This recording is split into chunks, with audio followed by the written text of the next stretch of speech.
இந்த மூலிகை செடியோட கொடியோட தண்டுலையும் சரி இலைகள்லையும் பார்த்தீங்கன்னா முட்கள் இருக்கும். தோட்டம் போடும்போது வேலிகள் பக்கத்தில் வளர்த்தோம்னா இதோட கொடி வேலிகளை பற்றி நல்லா வளருங்க. இதில் இருக்க முட்களும் வேலியை சுற்றி நல்ல பாதுகாப்பு தருங்க. தூதுவளையோட பூக்கள் ஊதா நிறத்தில் இருக்குங்க. வெள்ளை நிற பூக்கள் இருக்கக்கூடிய இன்னொரு ரகமும் உண்டு. அந்த கொடியை வெள்ளை தூதுவளை அப்படின்னு சொல்லுவாங்க.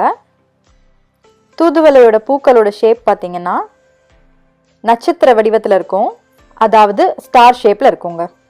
இதோட காய் பச்சை நிறத்தில் இருக்கும், பழுத்த பிறகு இந்த மாதிரி சிவப்பு நிறத்தில் இருக்குங்க. இந்த செடியை வச்சு 2 வருஷம் ஆச்சுங்க.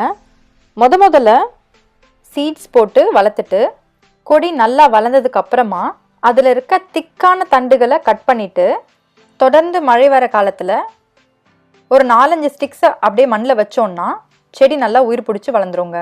தூதுவளை